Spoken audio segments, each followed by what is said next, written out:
దేవుని పరిశుద్ధ నామానికి మహిమ కలుగునుగాక.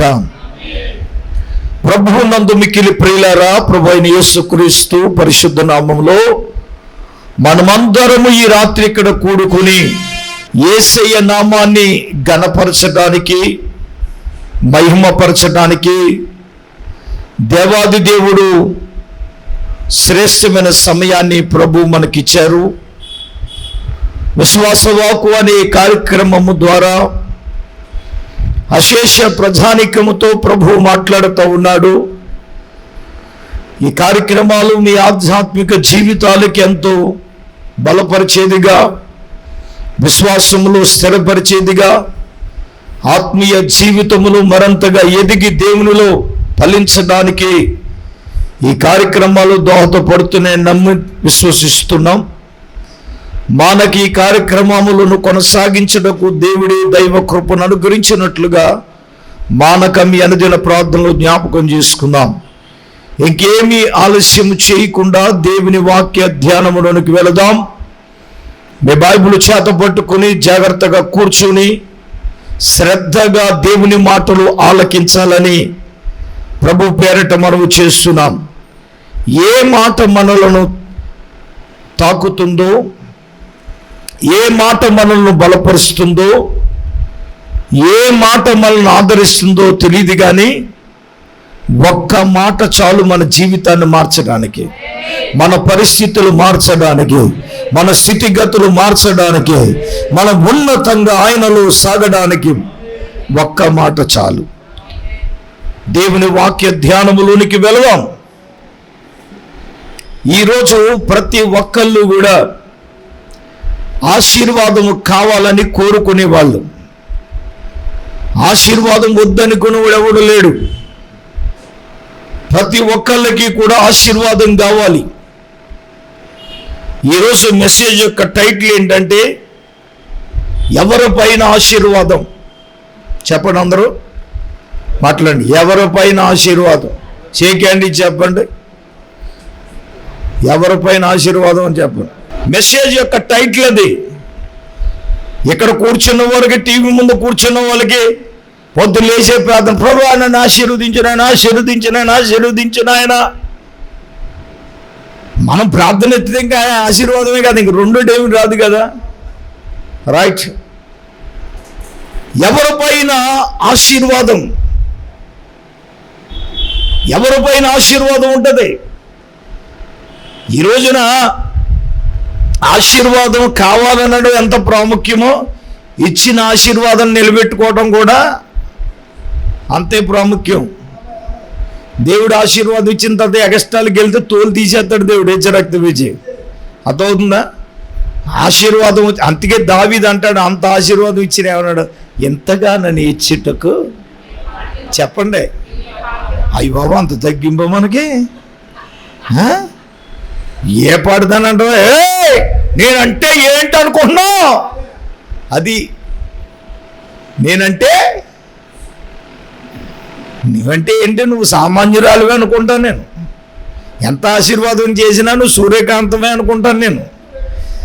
నువ్వు ఎంత ఆశీర్వదించి ఇన్ని మేడ మీద ఇచ్చిన నువ్వు అప్పాయి అమ్మవే. అది మరి వాళ్ళు ఎవరు లేరు కాబట్టి పేర్లు పలుకుతున్నాను, దేవుని స్తోత్రం. మళ్ళీ ఏదైనా పలికేమనుకో, మళ్ళీ నా పేనను పడి ఎడతారు, రక్తం వచ్చి ఇంకా ఇచ్చే పాస్టర్ గారికి నేనే కనపడుతున్నాను అన్నారు. పోలే, నాకు ఎలా కనపడినా కానీ దేవునికి మాత్రం నువ్వు ఎలా కనపడుతున్నావు అనేది అది కావాలి. అది అంతే కదా. మరి ఈ రోజున ఆశీర్వాదం ఉందా?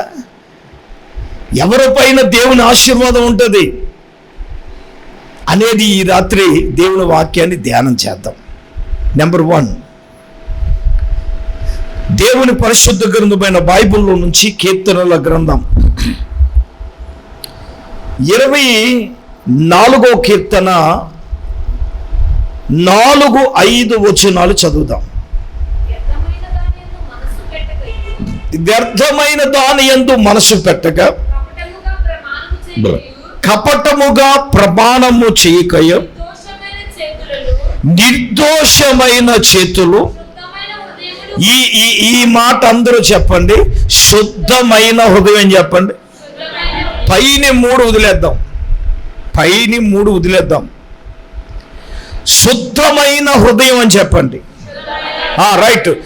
శుద్ధమైన హృదయము కలిగి ఉండువాడే వాడు యెహోవా వలన ఆశీర్వాదము నొందును. హల్లెలూయా చెప్పండి. ఎవరి మీద ఆశీర్వాదం ఉంటుందంటే దేవుని ఎడల శుద్ధ హృదయము. అందరు చెప్పండి, అందరు చెప్పాలి. దేవుని ఎడల శుద్ధ హృదయం.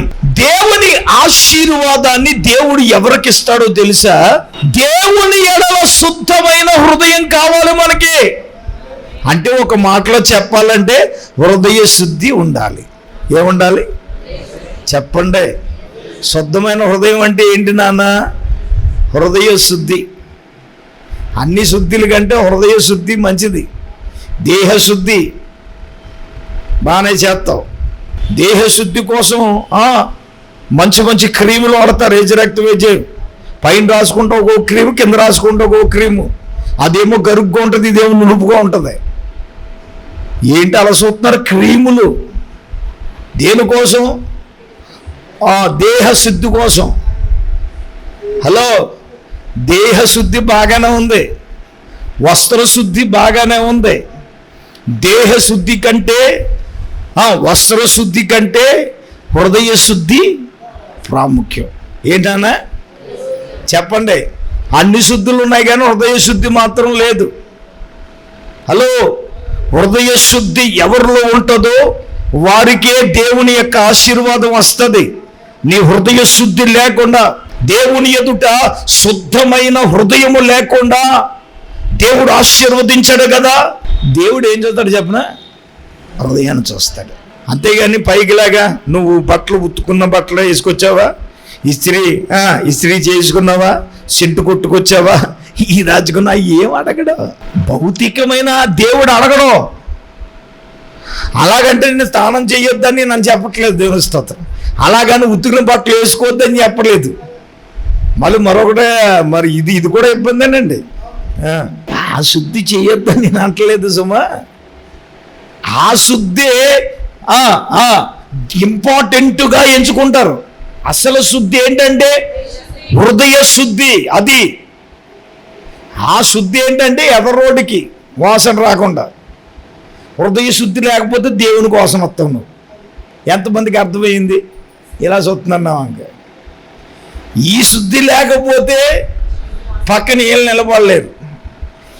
ఈ శుద్ధి లేకపోతే దేవుడు ఉండలేడు. ఎంతమందికి అర్థమైంది మొక్క? చెప్పండి. రైట్, బాగానే చెప్పారు. మీరు చెప్పరు నాకు తెలుసు.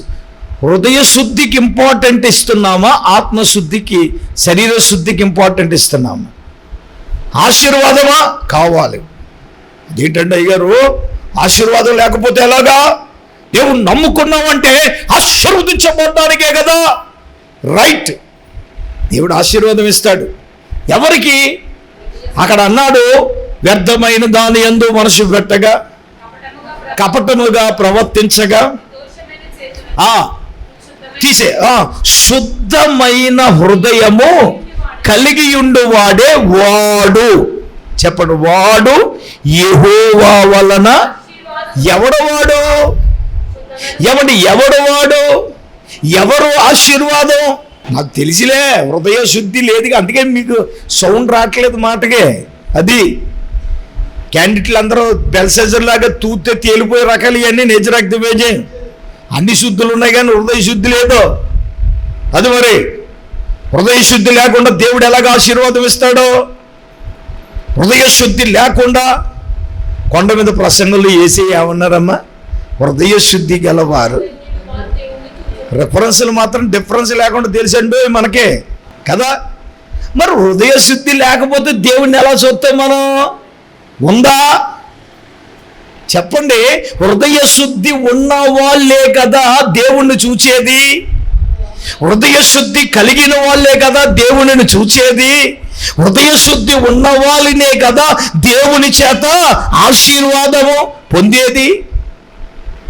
ఇప్పుడు గాడి సిమోన్ ఉన్నాడు. పిలుపు గారు అందరికీ బాప్తీసాలు ఇస్తున్నాడని ఆడు కూడా బాప్తీసం. ఆడు ఎందుకు బాప్తీసం ములుగడి చెప్తానండి. గాడి సిమోను మంతను వేస్తే కానీ పని అవ్వదు. అంతే కదా మరి. మౌలి చేయాలి. గాడి సీమోన్ ఏం చేయాలి? మౌలి చేయాలి. ఈ పిలుపు గారు ఏ మౌలి చేయక్కర్లేదు, మాట చెయ్యొద్తుంటే అద్భుతాలు జరిగిపోతున్నాయి. వీడు అనుకున్నాడు ఇది ఏదో బాగుందే, మనం మంత్రాలు ఎత్తుంటే పని జరుగుతుందే, ఇది ఏదో బాగుందని చెప్పేసి అందరూ బాప్తిసం పొందేస్తున్నారని వీడు కూడా ఏం చేశాడు చెప్పండి? ఆడి కాన్సెప్ట్ ఏంటో చెప్పనా? ఈ బాప్తిసం తీసేసుకుంటే నేను కూడా మంత్రాలు చదవక్కలేకుండా ఆ నెత్తి మీద ఈ నెత్తి మీద చేసేస్తే అద్భుతాలు జరిగిపోతాయని అనే కాన్సెప్ట్లో ఆడేం తీసేసుకున్నాడు? బాప్తిసం తీసేసుకున్నాడు. ఎవరో? గాడి సీమోను. ఒక రోజున పేతురు గారు యోహాను గారు వచ్చారు. వచ్చి అందరి మీద చేతులుంచి ప్రార్థన చేస్తుంటే అందరికి వస్తుంది పరిశుద్ధాత్మ, కానీ వీడికి రావట్లేదు. అయ్యో ఏంటి పాపిలాగా వీడు ఫీల్ అయిపోయాడు. ఏంటి అందరికి వస్తుంది పరిశుద్ధాత్మ, నాకు రావట్లేదండి. అందరి తల మీద చేతులతో వచ్చేస్తుంది, అలా కాకర బేకర కేకర రకా బాబా షబాలో తురాలా రా బాబా అని అంటున్నారు. ఏ బాబా రావట్లేదు ఏంట్రా బాబు, ఏంట్రా అని ఏం చేశాడండి? ఇంటికి వెళ్ళిపోయి ఆడు దాచుకున్న సంపాదించుకున్న వెండి బంగారం పట్టుకొచ్చి ఎవరికి ఇచ్చారండి? పేతురు గారు యోహాను గారి చేతులు. ఆ వరం ఏదో కొంత నాకు ఇమ్మని అడిగాడు. ఇమ్మని అంటే నీ వెండి నీతో నశించునుగాక.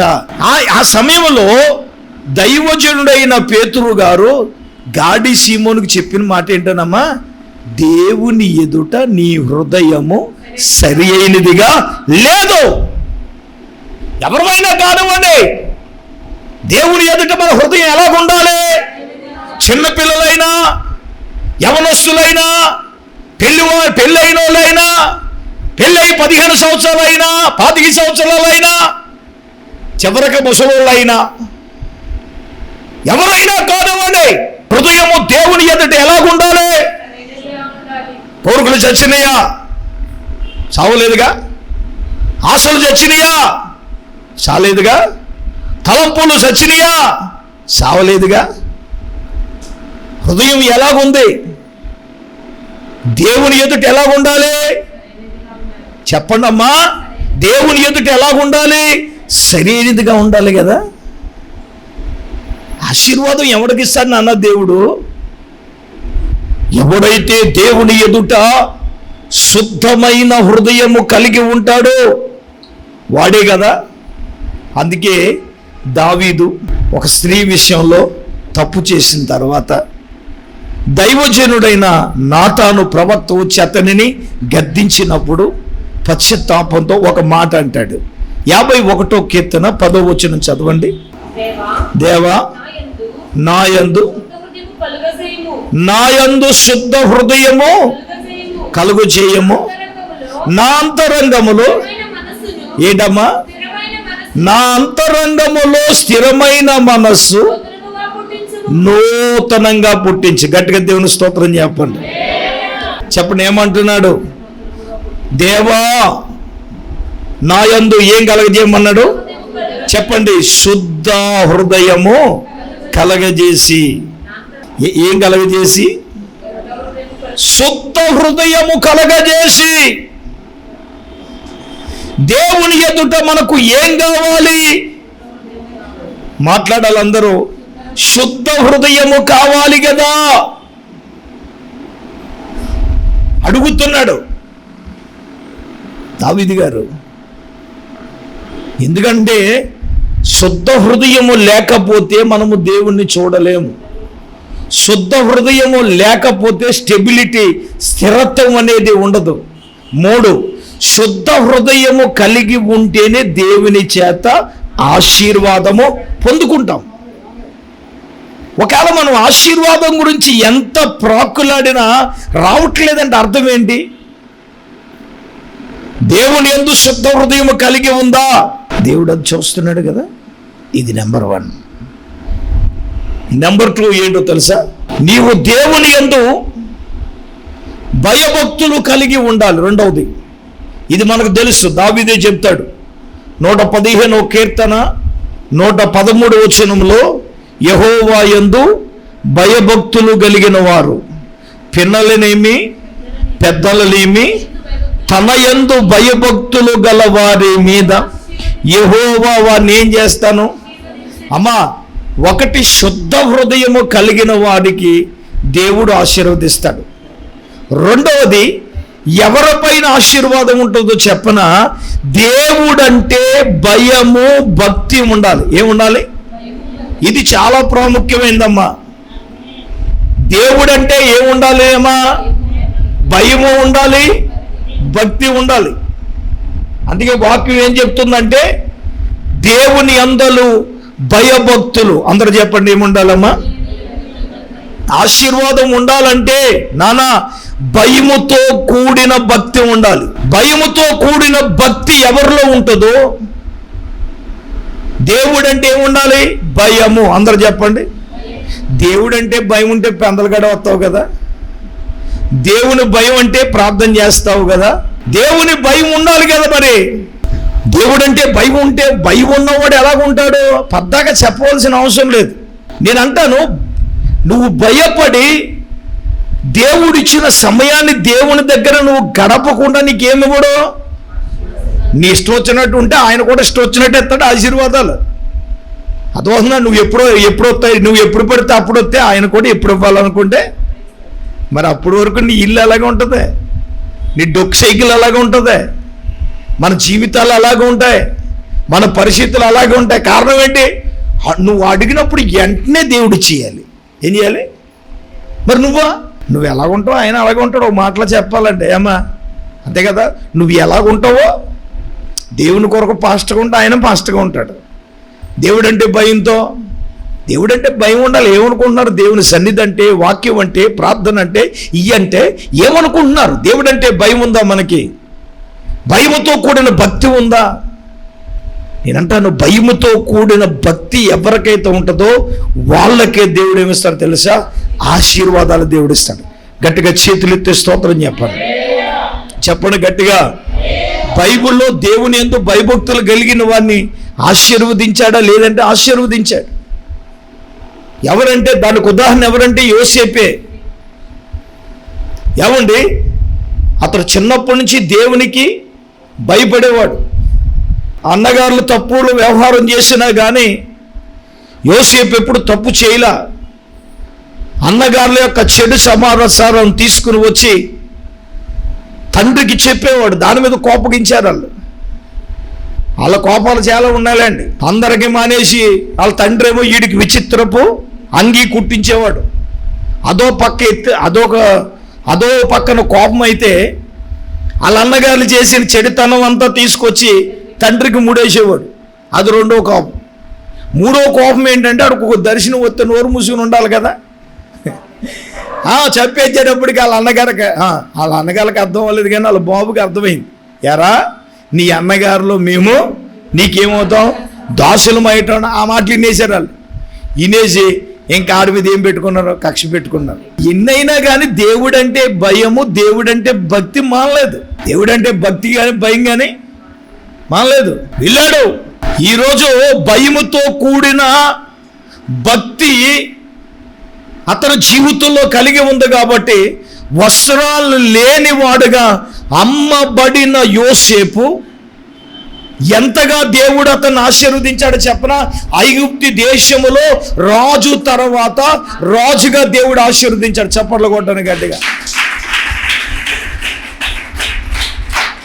దేవుడంటే భయభక్తులు కలిగిన వారిని దేవుడు వదలడు. మనుషులు వదిలేసిన యోసేపుని అన్నగారు వదిలేశారు, దేవుడు వదిలేశాడా? చెప్పండి. తండ్రి వదిలేశాడు, దేవుడు వదిలేశాడా? వదలలేదుగా. దేవుడు అతనిని ఆశీర్వదించే వరకు బైబిల్లో రాయబడిన మాట ఏంటో తెలుసా? యెహోవా యోసేపునకు తోడుగా ఉండెను. హల్లెలూయా. ఏదంటే భయంతో కూడిన భక్తి ఏదండి? ఎంత భక్తి చేస్తాం, తడవుడు చేస్తాం. మళ్ళీని నాంత భక్తి పోరు రాలేదని అని నువ్వు చెప్పుకోవటం కదా, దేవుడు చెప్పాలి. యోబు గురించి దేవుడు చెప్పాడు కదా, ఏమని? అతడు యెహోవా యందు భయభక్తులు కలిగి. ఎవరు చెప్పాడా మాట? ఆ డప్పాడు కొట్టుకోరా, నీ డప్పు దేవుడు కొట్టాలి. అది మరి అంత భక్తి ఉందా మనకి? మనంతా పాలు పొంగులా ఉంటుంది. చోట పాలుతో తుస్సుమని పొంగుతాయి, పొంగిపోతాయి. దేవునికి స్తోత్రం. పొంగిపోతున్నాయి. నీళ్ళు ఎత్తే ఏమవుతుంది? ఎక్కడ పొంగుతావు నువ్వు? బయటికి వెళ్తే ఏమవుతావు? దాని అర్థం అది. ఇక్కడ ఉన్నప్పుడు ఏం చేస్తాం? అయ్యో బాబు ఎంత అయ్యో.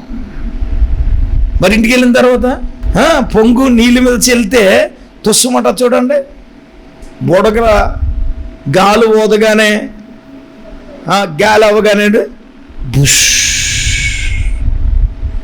ఎక్కడేమో తుస్సు. ఇంటికి వెళ్ళిన తర్వాత దేవుడు యోబులో దేవుడు ఏం చూశాడు? చెప్పాడు, దేవుడు చెప్పాడు కదా, నీ గురించి నా గురించి దేవుడు ఆ మాట చెప్పగలడా? దేవుడు దేవుడు మన గురించి ఆ మాట పలకగలడా? దేవుడు ఒకసారి గమనించవలసిందిగా ప్రభు పేరిట నేను మీకు మనవి చేస్తున్నాను. ఒకటి, శుద్ధ హృదయము కలిగి ఉన్నవాడిని దేవుడు ఆశీర్వదిస్తాడు. 2, యెహోవా యందు భయభక్తులు కలిగిన. 3 ద్వితీయోపదేశ కాండము 28వ అధ్యాయం మొదటి 3 వచనాలు. ఎవరైతే దేవుని మాట వింటారో, మొదటి 3 వచనాలు శ్రద్ధగా విని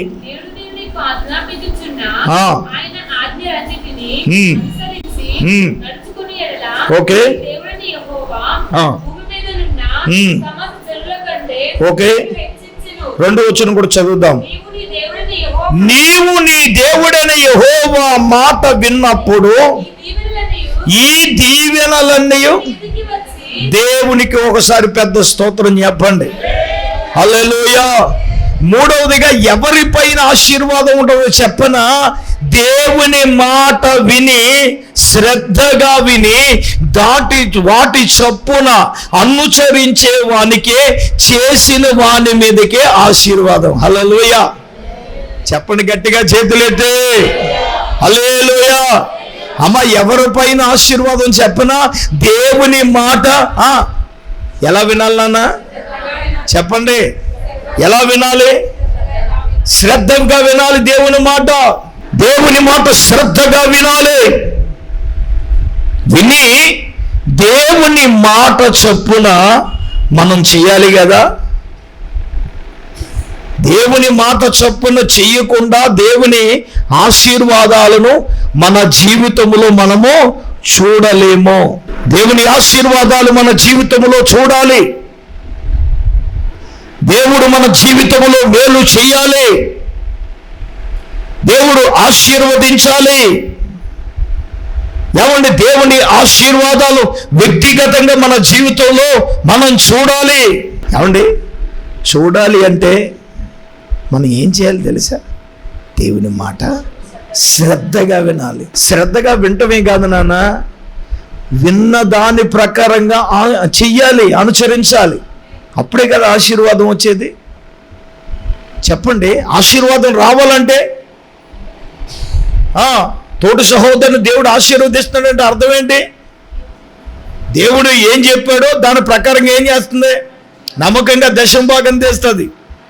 అన్నిట్లో వచ్చే రాబడి అన్నిట్లో యథార్థంగా ఉండాలంటే యథార్థంగా ఉంటుంది. నీతిగా ఉండమంటే దేవుని వాక్యం నీతిగా ఉంటుంది. పరిశుద్ధంగా ఉండమని దేవుని వాక్యం చెప్తే పరిశుద్ధంగా ఉంటుంది. మరి దేవుని వాక్యం పరిశుద్ధంగా చెప్తే నువ్వు వినేసి ఈ చెవును వదిలేసి ఈ చెవుని వెళ్ళిపోయి చెలరేగిపోతున్నావు కదా. దొందద్దాల మాటలు, తలంపులలో, ఆలోచనలో, ఉద్దేశంలో దేవుని మాట ఉందా? దేవుని వాక్య ప్రకారంగా మనం చేస్తున్నామా? బైబిల్ ఏం చెప్తుంది? వినువారు మాత్రమే ఉండి మిమ్మును మీరు ఏం చేయొద్దు, మోసం చేసుకోవద్దని వాక్యం చెప్తుంది. ఏదైతే వింటున్నారో విన్న వాక్య ప్రకారముగా నడుచువాడంట అద్దములో తన సహజ ముఖమును చూచిన వాణిని పోలి ఉండను. అంటే అర్థం ఏంటి చెప్పండి? అంటే దాని అర్థం ఏంటంటే నీ ముఖం అద్దంలో చూసుకుంటే మీ ఆయన ముఖం కనపడదు, నీ ముఖమే కనపడదు.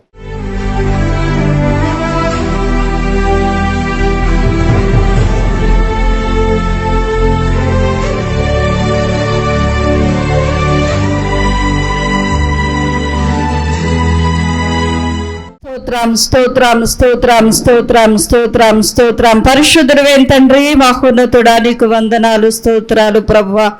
ఈ రాత్రికాల సమయంలో నాయనా, నా తండ్రి నీకు వందనాలు. నీ దాసుని సేవకుని అభిషేకించి ప్రభువా, అయ్యా ఎవరి మీదికి నీ ఆశీర్వాదం వస్తుందో 7 విషయాలు ప్రభువా, నీ వాక్యము ద్వారా ఇంతవరకు మీరు మాతో మాట్లాడినందుకు స్తోత్రాలు తండ్రి. దేవా నీకు వందనాలు నాయనా. అయ్యా యథార్థవంతుల మీదకి ప్రభువా నీ ఆశీర్వాదం వస్తుందని నాయనా. అయ్యా మేము యథార్థంగా జీవించడానికి, యథార్థంగా బ్రతకడానికి సహాయము దయచేయండి నాయనా. యేసయ్యా నీకు వందనాలు ప్రభువా. నాయనా నీ యందు భయభక్తులు గల వారికి నాయనా నీ ఆశీర్వాదం వస్తుందని ప్రభువా. ఎవరైతే భక్తి కలిగి ఉంటారో, ఎవరైతే నాయనా నీవంటే భయము కలిగి ఉంటారో ప్రభువా, వారిని ఆశీర్వదించే దేవుడివై ఉన్నావు ప్రభువా, నీకు వందనాలు.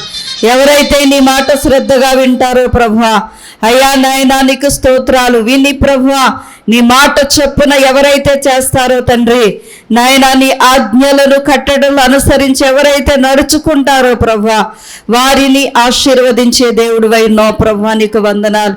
అయ్యా నాయనా యథార్థవంతుల మీదకి నీ ఆశీర్వాదం వస్తుందని ప్రభువా, అయ్యా నీతిమంతుల మీదకి ప్రభువా నీ ఆశీర్వాదం వస్తుందని తండ్రి. అయ్యా నీకు స్తోత్రాలు ప్రభువా. నాయనా యథార్థంగా ప్రభువా నీ భాగాన్ని నీకు ఇచ్చిన వారికి ప్రభువా, నమ్మకంగా నాయనా నా తండ్రి నీ భాగాన్ని నీకు చెల్లించిన వారికి ఆశీర్వాదం వస్తుందని తండ్రి. అయ్యా నాయనా విశ్వాసము కలిగిన వారి మీదకి నీ ఆశీర్వాదం వస్తుందని తండ్రి. ఈ వాక్యాన్ని బట్టి ప్రభువా నీకు వందనాలు. మమ్మల్ని మేము సరి చేసుకోవటానికి అయ్యా నాయనా యథార్థవంతులుగా ఉన్నామా నాయనా, నీతిమంతులుగా ఉన్నామా లేదా, విశ్వాసము కలిగిన వారుగా ఉన్నామా లేదా అని ప్రభువా నాయనా మమ్మల్ని మేము నాయనా పరీక్షించుకోవటానికి సహాయం దయచేయండి. పరిశోధించుకుని అయ్యా వేటినైతే చేయట్లేదో వాటిని చేయటానికి సహాయం దయచేయండి ప్రభువా. నాయనా నీ యందు భయమును భక్తిని కలిగి ప్రభువా నీకు వందనాలు నాయనా. నా తండ్రి నీకు స్తోత్రాలు. శ్రద్ధగా నీ మాట విని ప్రభువా, నీ మాటకు లోబడి నీ మాటకు విధేయత చూపించి అయ్యా మేము నడుచుకోవటానికి సహాయము దయచే తండ్రి నీకు వందనాలు. ఈ రాత్రి విత్తబడి నీ మాటలు ప్రభువా మా హృదయాల్లో భద్రపరుచుకోవడానికి సహాయం దయచేయండి నాయనా. నా తండ్రి వినువారు మాత్రమే కాదు ప్రభువా నీకు స్తోత్రాలు. అయ్యా విన్న వాక్య ప్రకారంగా బ్రతకటానికి, విన్న వాక్య ప్రకారంగా జీవించటానికి, విన్న వాక్య ప్రకారంగా నడుచుకోవటానికి ప్రభువా సహాయము దయచే తండ్రి నీకు వందనాలు. కూడి వచ్చిన ప్రతి ఒక్కరిని పేరు పేరున దయతో జ్ఞాపకం చేసుకునండి. వినుచున్న బిడ్డలందరినీ బలపరచండి, మీరే మహిమ పొందమని యేసయ్య పరిశుద్ధ నామములో ప్రార్థన చేసి అడిగి వేడుకొనుచున్నామా పరమ తండ్రి, ఆమేన్. మన పరమ తండ్రి అయిన దేవుని ప్రేమ, మన ప్రభువును రక్షకుడైన యేసుక్రీస్తు ప్రభుల వారి యొక్క దివ్యమైన కృప, పరిశుద్ధాత్మ దేవుని కన్యను సహవాసం ప్రభు బిడ్లారా ఇక్కడ కుండ్రులకు సదాకాలము తోడైండును గాక. ఆమేన్ ఆమేన్. యేసు రక్తమే జయం, ప్రభు యేసు రక్తమే జయం. ప్రభు యేసు నామమునకు సంపూర్ణ విజయం, అపవాద క్రియలకు అనంత నాశనం కలుగుగాక. ఆమేన్ ఆమేన్ ఆమేన్.